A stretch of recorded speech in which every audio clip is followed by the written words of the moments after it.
My name is Emily Carter. I'm 39 years old, and I'm a second-grade teacher living in a quiet town in Oregon. I've spent most of my adult life in the classroom, surrounded by little voices, sticky fingers, and endless questions, but I love it. Teaching has always been more than just a job for me. It's been my anchor, especially when the rest of my life felt uncertain. Now, if you're someone who believes that family will always have your back, trust me, I used to believe that too. I held on to that belief like a life raft, even when the waves got rough. I thought blood ties were unbreakable, that no matter what, your family would protect you, support you, and never betray you. But then my own sister, someone I trusted with my heart, deceived me in a way I never saw coming. She didn't just stab me in the back. She ripped away the one thing I had sacrificed everything to achieve, my dream home. Before I tell you how, her plan unraveled piece by piece. Let me ask you something personal. Have you ever been faced with a choice between helping someone you love and protecting something you've built with your own two hands? If that question hits close to home, hit that like button and subscribe.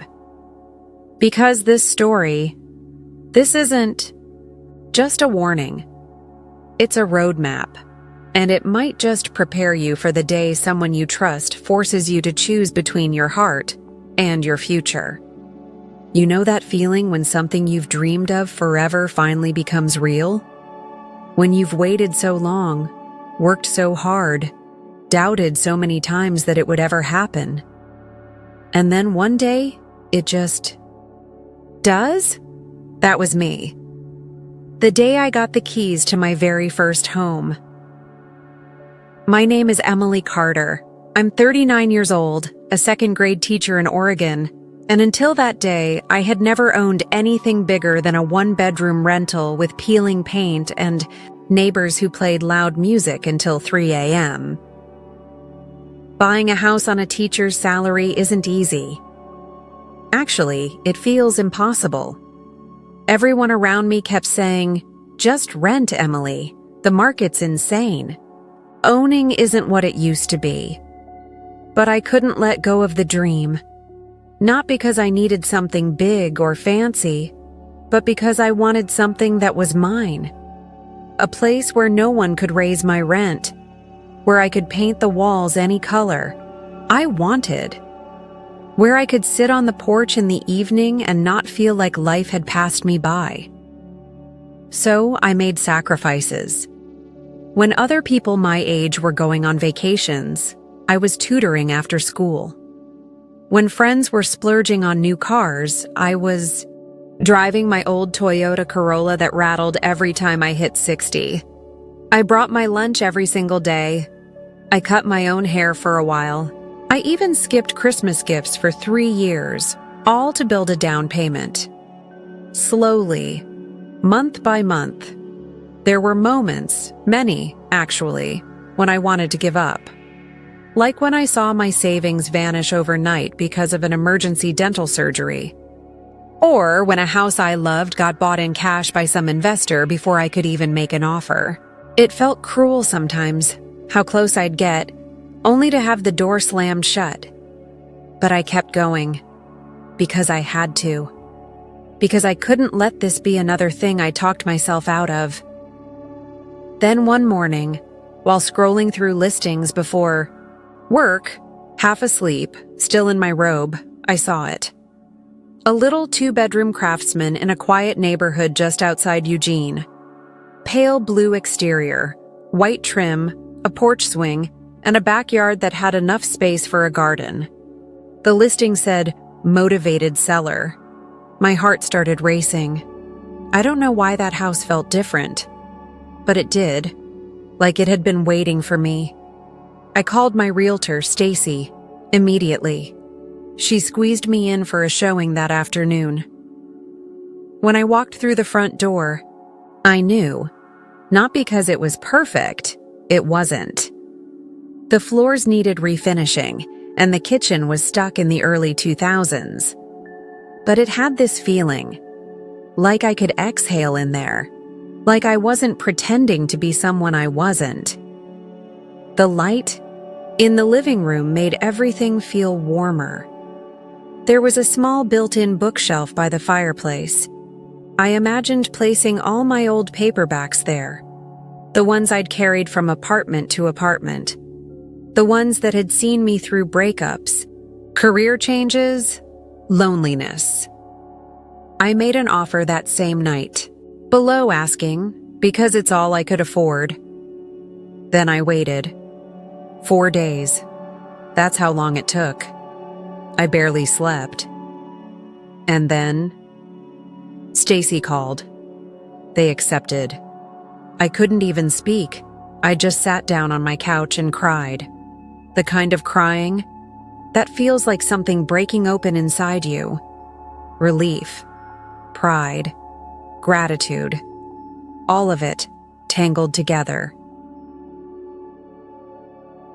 Closing day came 2 weeks later.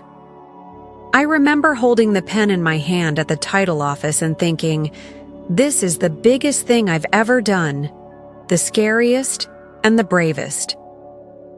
When they handed me the keys, I held them so tight in my palm that the grooves left marks in my skin. I drove straight there after work. It was already getting dark, but I didn't care. I unlocked the door, stepped inside, and stood in the empty living room.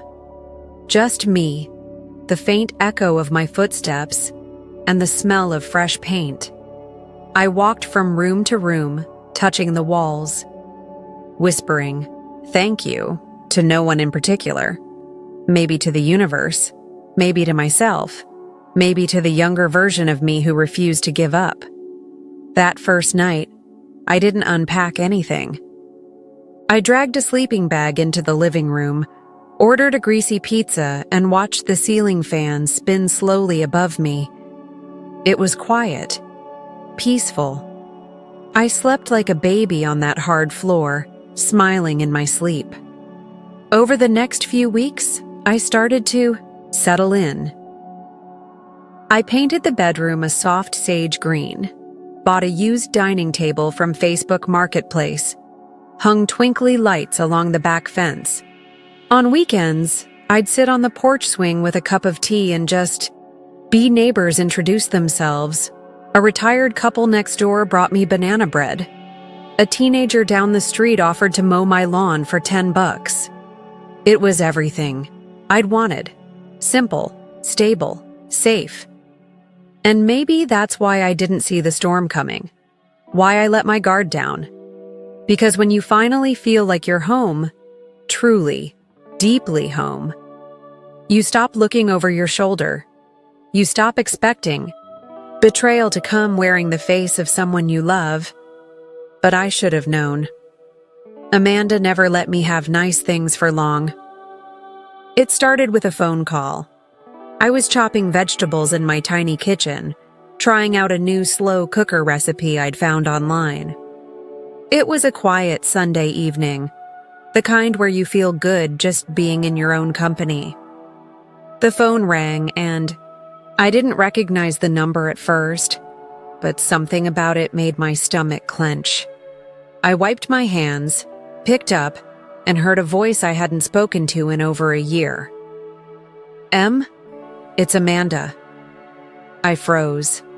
Just like that.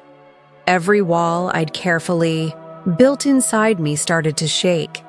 Amanda, my older sister by 2 years, wasn't exactly someone I kept close. Not anymore.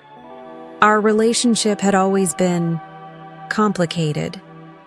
Growing up, we were close, in the way sisters forced to share a bedroom often are.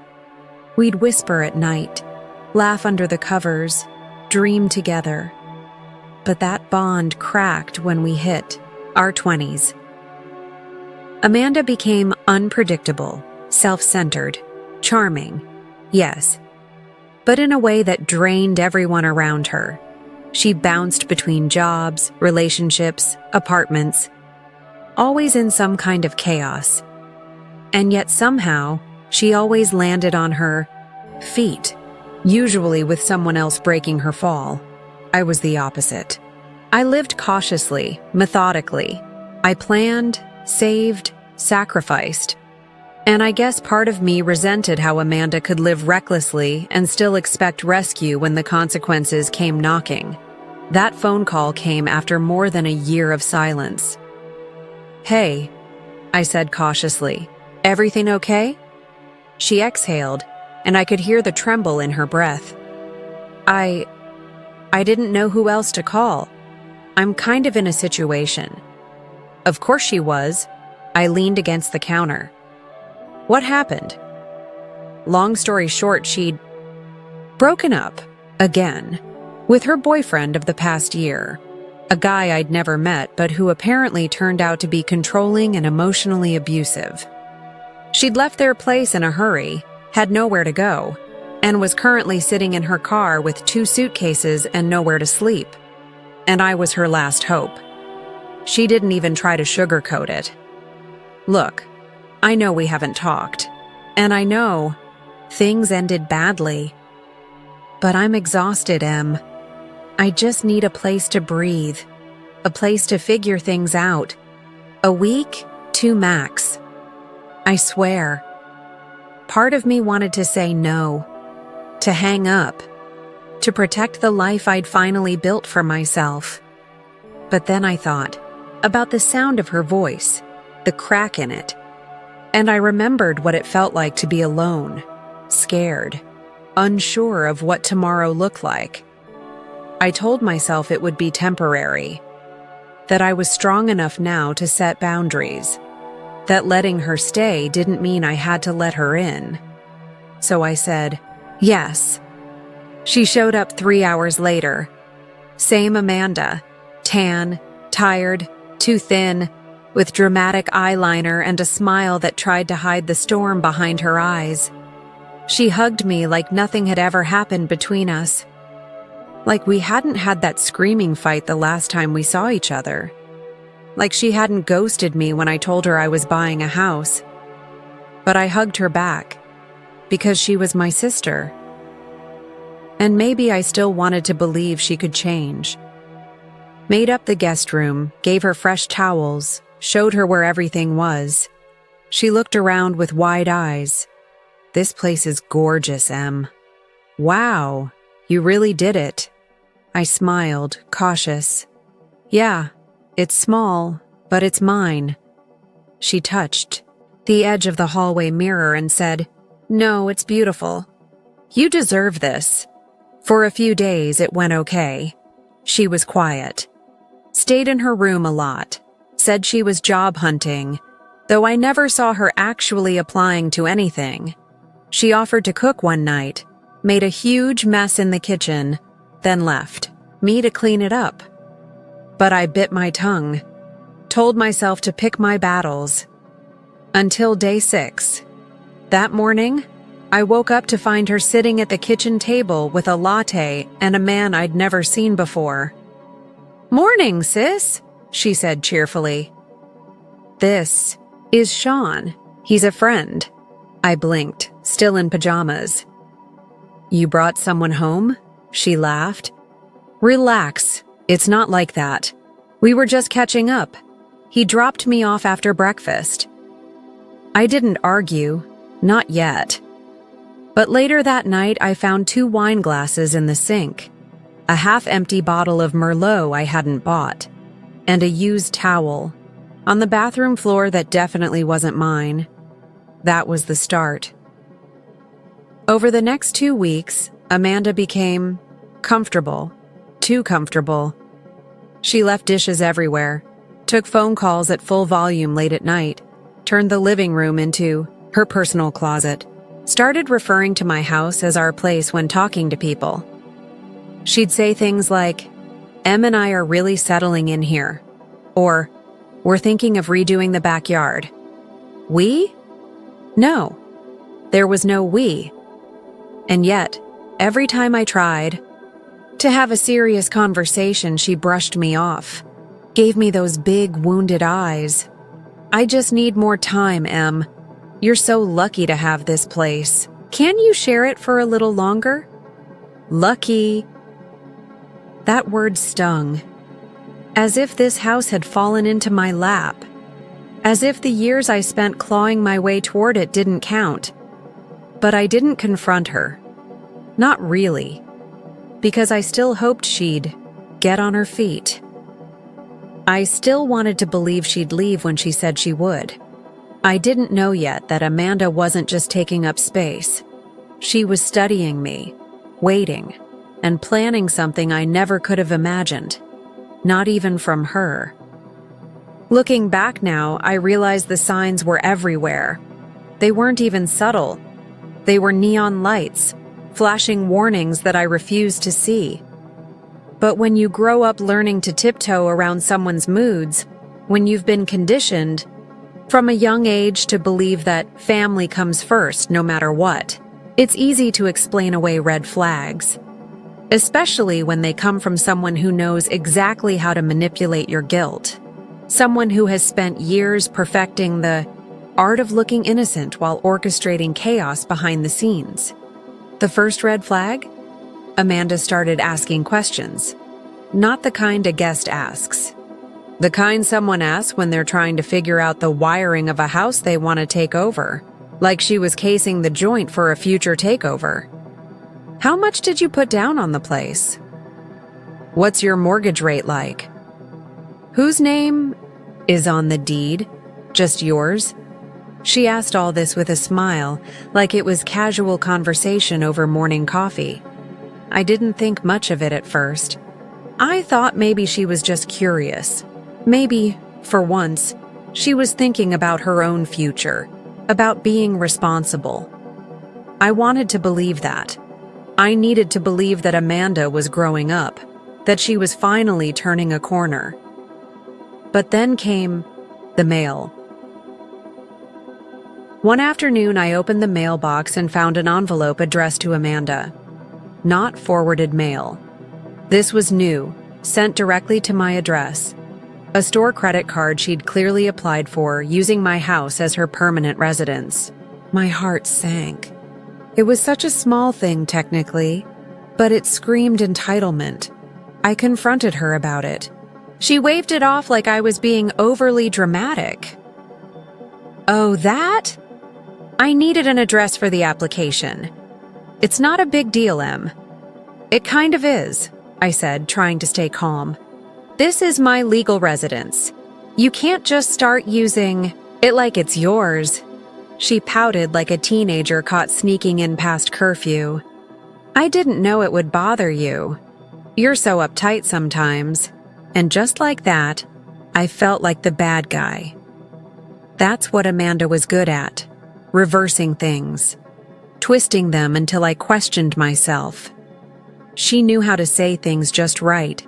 How to add a tone of sadness or innocence that made me second guess my own boundaries. Then she started calling the spare room her room. I left my keys in my room, she'd say casually. I think I'll repaint my room soon, maybe something lighter. Your room. This wasn't a dorm. She wasn't paying rent. She didn't even have a timeline to leave. And she certainly wasn't staying. Not in my mind. But clearly, in hers, this arrangement had started to feel permanent. Every time I tried to bring up her plans, when she might be moving out, whether she needed help finding a place, she'd either change the subject or launch into an emotional spiral. I don't know why you hate me so much, she'd sob, retreating into herself. I didn't hate her. But I was starting to hate who I became around her. Anxious, hesitant, afraid to set boundaries. Always wondering if I was being too harsh, too cold, too selfish. The tipping point came on a Thursday. I came home from work early to find a woman standing in my foyer, looking just as startled as I felt. Hi, I'm Olivia, she said, clutching a tote bag. Amanda told me to meet her here. She said this was her house. She's subletting the guest room? I blinked. Excuse me? Before I could process what was happening, Amanda came in from the kitchen, all smiles and feigned surprise.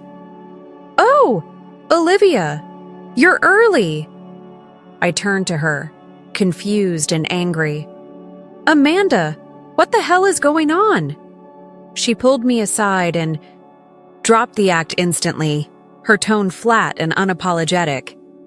"I needed a little money. It's just for a few weeks. Don't overreact." "Overreact? You're trying to rent out my house like it's yours." She shrugged like it was no big deal. "You weren't using the space." That night, Olivia left, confused and a little freaked out. And I should have kicked Amanda out then and there. Any sane person would have. But she cried. Again, said she was desperate, that she'd messed up, that she just needed help, that she didn't have anyone else. And I caved again. Because that's what I'd always done. Because deep down, I still believed that helping Amanda meant being a good sister. That maybe one day she'd appreciate it. That maybe this time would be different. What I didn't realize then was that Amanda wasn't just comfortable in my home. She was preparing to claim it, and she wasn't going to ask permission. There's a moment, one specific moment, that still plays on loop in my mind. It's not loud or dramatic. No shouting, no slammed doors. Just a pen in my hand and Amanda watching me too closely, with that rehearsed look of vulnerability she wore like a mask. I can still remember the weight of that pen, the dull ache behind my eyes, the hum of the fridge in the background. All of it burned into my memory. It started with what she called a favor. I'm trying to get ahead on my taxes. There's this deduction I can claim if I'm listed as living here temporarily. It's just a document for address verification. Standard stuff. I downloaded the form. All you have to do is sign it. She slid the paper across the table like it was nothing, like it wasn't the start of something insidious. I barely looked at it. The heading was generic, something about residence confirmation. It didn't raise a flag. I was tired. I had a migraine, and Amanda was in one of her fragile moods again. That's how she did it, caught me at my weakest.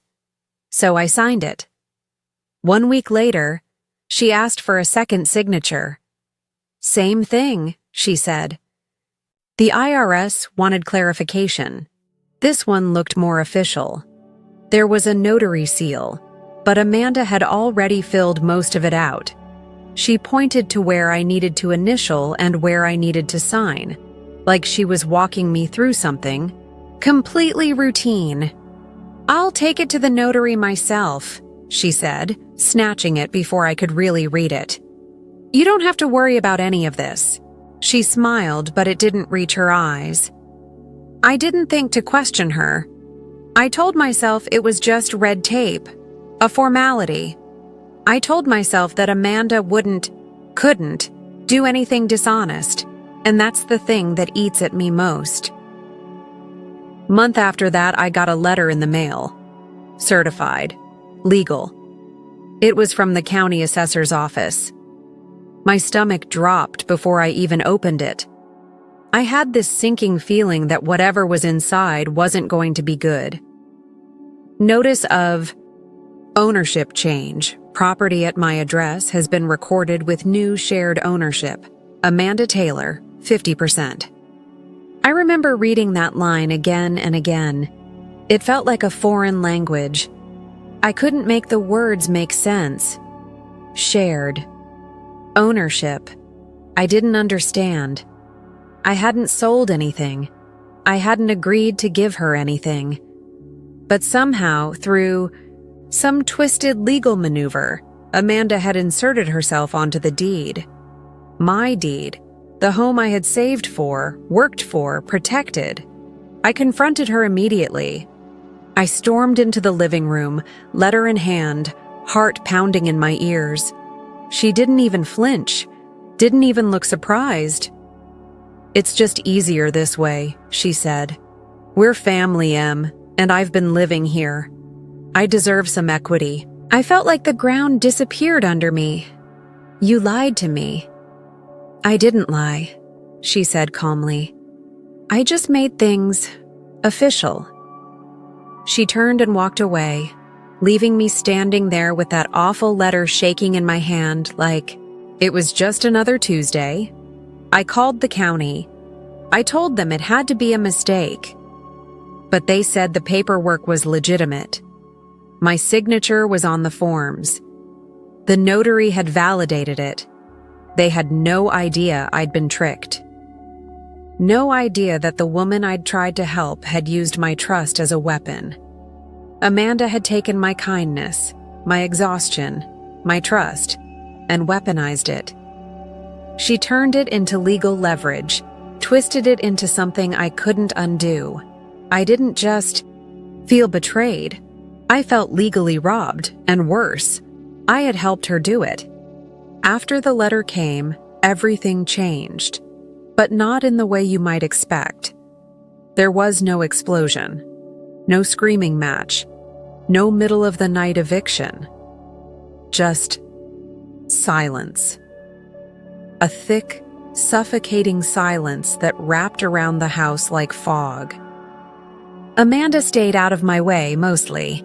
She didn't gloat, didn't try to explain, didn't even act smug. She just moved around like she belonged, like she had always belonged, and that made it so much worse. There was something insidious about how normal she made it all seem. I stopped speaking to her. I couldn't trust my own voice. I was afraid that if I opened my mouth, I'd say something unforgivable, or worse, burst into tears. And I refused to give her that. I refused to let her see me crumble. Instead, I got quiet, focused.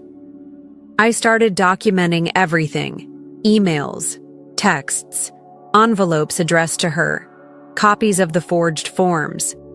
I even took screenshots of the timestamps when she asked me to sign those favors. My bedroom became a war room. Stacks of folders, sticky notes on the mirror, my laptop always open to a legal advice forum. I didn't know exactly what I was building, but I knew I needed proof. If I couldn't erase what had already happened, I could at least make sure the truth was on my side. Meanwhile, Amanda flourished. She hosted brunch in the living room with friends I'd never met. She installed a bookshelf in the hallway without asking. She rearranged the furniture in the guest room, her room, like she was settling in for the long haul. One day I came home to find a delivery truck unloading a used but clearly expensive vanity set. She said it was for her side of the house, the driver said, motioning toward the spare room. Her side of the house. That phrase stuck with me like a splinter. I started to wonder if I was losing my mind. Every time I tried to explain what was happening to someone, especially to people who didn't know Amanda well, I could see doubt flicker across their faces. She was so sweet, they'd say. So charming. She wouldn't do something like that. On purpose. Maybe it was just a misunderstanding? It wasn't. I knew it wasn't. The only person who truly believed me was my friend Lana, a paralegal who'd known Amanda back in college. She'd seen the performance before, the fake tears, the faux helplessness, the way Amanda always seemed to land on her feet no matter how badly she messed up. "This is a setup," Lana said one night over coffee. "She's playing the long game. She's counting on you to do nothing because she knows you're scared of confrontation." She was right. I was scared. Not just of confrontation, but of losing everything I'd worked for. The house wasn't just a roof over my head. It was security, stability. It was mine. I'd worked for years to afford it, skipped vacations, lived off canned soup, sacrificed so much to build something permanent. And now Amanda had carved her name into it like graffiti on a monument. The silence between us was the worst kind of torture, because it gave her the illusion of innocence. From the outside, we looked like two sisters cohabitating peacefully. But inside, every moment felt like psychological warfare. One night, I heard her on the phone. I hadn't meant to eavesdrop, but the hallway carried sound like a funnel, and her door was cracked open. "Yeah, it's going better than I thought," she said, laughing softly. "No, she hasn't done anything. Just keeps to herself. Honestly, I think she's too tired to fight." Too tired to fight. That hit me like a punch to the stomach. She wasn't just waiting me out. She was betting on my silence. She thought she'd worn me down to the point of surrender, and maybe she had. I stared at the ceiling that night, insomnia clawing at my chest, thinking about how I'd gotten here. How many times had I forgiven her, bailed her out, let her off the hook? I'd given her second chances like candy on Halloween. And every single time, she took a bigger bite. I realized something then. Something I hadn't wanted to admit. Amanda didn't see me as her sister. She saw me as a resource, a stepping stone, a means to an end. And the worst part? She didn't feel guilty. Not even a little. She felt entitled. The next morning, I woke up different. I didn't slam doors or call a lawyer right away. I didn't rage or cry or tear the deed off the fridge where she'd smugly hung it next to a grocery list written in our names. No. I started small. I locked my bedroom door. I changed the Wi-Fi password. I stopped doing the grocery shopping. I let the fridge empty, and when she complained, I told her to get her own food. I became a ghost in my own house, but not a powerless one. I was watching her, studying her, waiting, because silence is powerful when it has a purpose. Amanda thought I was retreating, but I was regrouping, planning, preparing. I wasn't going to scream. I wasn't going to beg. I was going to take everything back quietly. And when the storm finally hit, Amanda wouldn't even see it coming. You learn a lot about a person when you stop speaking to them. Amanda mistook my silence for weakness. She thought I was breaking. She didn't realize I was sharpening my blade. The shift was subtle, but it was real. She started testing boundaries, small, petty things at first. Leaving dishes in the sink after I cleaned the kitchen. Accidentally misplacing my keys. Turning the heat up high enough to make the house feel like a sauna, then claiming she was always cold. Every move was calculated. A push. A probe. She wanted to know how far she could go before I snapped. I didn't. Instead, I documented everything. Every passive-aggressive post-it note she left on the fridge. Every bill she claimed she forgot to pay. I kept records, dates, times. I even installed a small security camera in the common areas. Nothing obvious, just enough to give me peace of mind. It wasn't about catching her in some grand betrayal. It was about patterns. Because Amanda thrived in chaos, but patterns made her predictable, and predictable people are easier to corner. One night, she invited a friend over, some guy I didn't know, loud, arrogant, reeking of cheap whiskey and even cheaper intentions. I heard her giggling down the hallway, her bedroom door wide open, the guy's boots tracking dirt across the floor I'd just mopped. She didn't introduce him, didn't ask if I was okay with a stranger in the house, because she knew I wouldn't. Cause a scene. That was her game. She wasn't trying to destroy me all at once. She wanted to chip away at me, day by day. Like erosion. She wanted me to give up the house, not lose it. Because if I gave it up willingly, she could play the victim again. Poor Amanda, abandoned by her cruel, selfish sister. But I didn't take the bait. I stayed cold, distant, professional. Tiu was driving her insane. "Why are you acting like this?" she asked one morning, leaning on the kitchen counter in one of my sweatshirts. "You've barely said 2 words to me in weeks." I shrugged. "Just busy." "Busy with what?" I looked her dead in the eye. "Getting my life back." Her smile faltered. Just for a second. But it was enough. That was when I knew I had her attention. From then on, I changed my strategy. I became cordial. Not friendly. Cordial.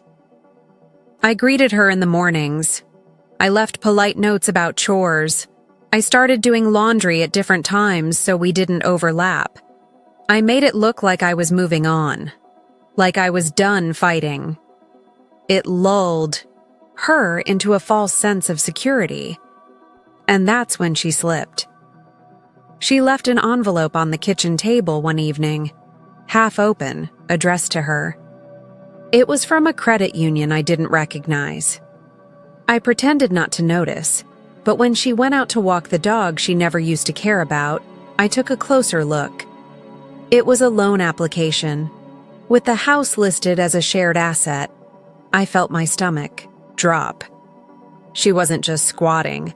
She was planning to leverage the house as collateral for something big. That was my breaking point. But I didn't scream. I didn't confront. I called Lana. "Now you've got her," she said. "You have motive, forgery, intent to defraud. This isn't just messy anymore. It's criminal." That night, we began the real strategy. We filed a quiet claim with the county. Lana had a contact in the real estate office. We submitted the corrected documents, flagged Amanda's forged forms, and requested a freeze on any further actions involving the property. Legally, she couldn't touch the house, not without risking a fraud investigation. But we didn't tell her. I let her keep digging. The next few days were surreal. Amanda seemed smug again, relaxed. She cooked dinner one night, chicken Alfredo from a jar, and acted like we were friends catching up. She even tried to toast with 2 glasses of wine. "To fresh starts," she said. I lifted my glass. "To clarity." And I meant it. Because now I had clarity. She wasn't going to stop. She wasn't capable of stopping. For Amanda, life was a chessboard, and I had just flipped the entire game without her noticing. I started making plans to move my savings into a protected account, changed my passwords, talked to a lawyer about filing a restraining order if necessary. I even had the locks measured for replacement. This wasn't just about revenge anymore. It was about liberation. She had invaded every part of my life. But I was finally drawing the line. I wasn't just going to survive this. I was going to make sure she never did this to anyone again. But I had to wait, because the next move had to be perfect. There are moments in life when everything feels like a scene from a play, except you're the only one who knows it's not fiction. Amanda decided to throw a party, not just a casual get-together, a full-blown house party. She plastered the living room with tacky gold streamers, rented a karaoke machine, even set up a photo booth in the hallway. She claimed it was a reunion for her old friends, people I'd never heard of, people who started showing up in droves by 8 p.m., stepping onto the hardwood floors like they owned the place. I stayed in my room, at first, but I could hear everything. The laughter, the bass, the way Amanda's voice rose above everyone else's, exaggerated and sugary sweet, like she was the queen of some suburban kingdom that didn't belong to her. And then I heard it. She let me stay here after the divorce. Amanda was telling someone, her voice dripping with faux humility. I mean, what kind of sister does that, right? She's always been the strong one. That was her favorite story, the martyr narrative. That I was the responsible one, the mature one, the boring one. And that she, poor Amanda, just needed a little help getting back on her feet. Except she wasn't standing, she was leeching. I opened my door quietly and stepped out into the hallway, not to confront her. Not yet. I just needed to see. The living room was packed. 20, maybe 30 people. Someone had dragged my grandmother's armchair into the center of the room, where a couple was practically making out on it. A drink was spilled on the rug. The one I had paid to have professionally cleaned last month. And there was Amanda, laughing at the center of it all, wearing my necklace, the one Mom gave me before she passed. My fingers curled into fists. This wasn't just disrespect. It was a performance. Every part of her presence screamed ownership, of the house, of the people, of the narrative. But what Amanda didn't realize was that I had invited a guest, too. Lana. She walked in through the side door around 9 p.m., dressed sharp, silent, unnoticed. She moved like a shadow, blending in with the crowd as if she belonged. No one suspected a thing. We had a plan. It started with a simple conversation. Lana sidled up to Amanda while she was pouring shots at the kitchen counter. "Wow, nice place," she said, feigning admiration. "Yours?" Amanda grinned. "Yeah, well, sort of. I live here. My sister's complicated, but she's barely ever around." Lana smiled. "So it's under your name, or—" I stood just out of sight, listening. Amanda didn't flinch. "Technically, it's joint, but I pay the bills now. I basically run everything. She's too emotional for stuff like this." That was all we needed. Verbal admission, intentional misrepresentation, witnessed and recorded. Lana wore a discreet pin on her lapel. Audio, time-stamped. Legal in our state under single-party consent laws. But the cherry on top came later. Amanda decided to make a toast. She climbed onto a coffee table, wine glass raised, swaying slightly. To fresh starts, to forgiveness, and to knowing when to take what you deserve.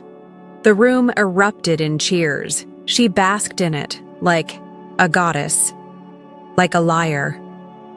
Lana caught my eye across the room, nodded once. Everything we needed, legally and emotionally, was in place. I slipped back to my room, locked the door behind me, and took a deep breath. Let her have her moment. Let her think she won. Because when someone builds their power on lies, the best revenge is letting them fall under the weight of their own performance. The next morning, Amanda was too hungover to notice the envelope I left on the table. Inside, copies of the audio transcript, a letter from our lawyer, and the official notification that her name had been removed from any and all legal claims to the house. She had 14 days to vacate, no extensions, no negotiations, just the truth. Signed, sealed, and finally, delivered. Amanda didn't scream when she found the letter. She didn't cry, or throw things, or beg. She went quiet, utterly, hauntingly quiet. I watched her from the kitchen window as she stood in the living room, rereading the lawyer's note over and over again like it might magically change if she blinked enough. Her glass of green smoothie, some wellness thing she copied from Instagram, sat untouched on the counter. She looked small, and for a moment, just one, I felt something stir. In my chest. Not guilt, not regret. Just the faint echo of a memory. Us, as kids, playing dress-up, whispering secrets under the blankets. Before life. Before lies. But that was then. And this was now. Amanda had 14 days to pack up her chaos and leave the house. My house. The house Mom left to me because she knew. She always knew. Day 1 passed in a haze of avoidance. Amanda didn't speak to me. She didn't acknowledge me. She moved around like a ghost, her bare feet making no sound against the tile. Day 3, boxes appeared. She stacked them in the hallway, deliberately blocking access to the linen closet like it was a passive-aggressive statement. Fine, I used the guest bathroom instead. Day 6, she stopped showering. I could tell by the greasy ponytail, the same hoodie she wore for 3 days straight, and the trail of empty wine bottles appearing on the porch. It wasn't sadness. It was defiance. Her version of a protest. But I stayed silent. Not because I was afraid to speak, because silence had power now. Because every word she tried to throw at me would fall flat against the immovable wall of what she had done. And because deep down, Amanda hated silence. She craved chaos, drama, reactions, and I was giving her none. Day 8, she tried guilt. Mom wouldn't have wanted this, she said, voice trembling just enough to sound rehearsed. I looked up from my book. Mom didn't want you selling her jewelry on eBay either, or moving in without asking, or throwing a party in her house like it was some frat house. Amanda's eyes widened. She hadn't realized I knew about the jewelry. She turned and walked. Away. Day 10, Lana came by with coffee and a smile. She brought the receipts, the printed messages, the item listings, the final puzzle pieces. I handed them to Amanda that evening without a word. She didn't even open them, just stared at the envelope like it was poison. Day 12, movers arrived. Not professionals, friends, random guys with cargo pants and bad attitudes. They stomped through the house like bulls, slamming drawers, dropping furniture, muttering under their breath about uptight landlords and psycho sisters. I offered them lemonade. With a smile, Amanda glared at me like I'd just kicked her puppy. By the evening of day 14, the house was still. Her room, my old room, the one I had given up so she'd have more space, was empty. Just a mattress and a pile of dust in the corner. She hadn't cleaned. Of course she hadn't. But I didn't care. I stood by the front door as she made her final trip to the car, her last box, her last chance. She looked at me. I looked back. Nothing was said. And that was louder than any argument we'd ever had. Amanda climbed into the car. The engine started. She reversed, slowly. For a second, I thought she might stop. Roll down the window. Say something human, but she didn't. She drove off, and that was it. The house was mine again. But more than that, peace was mine again. And in the silence she left behind, I found something I hadn't felt in years. Breath, room, freedom.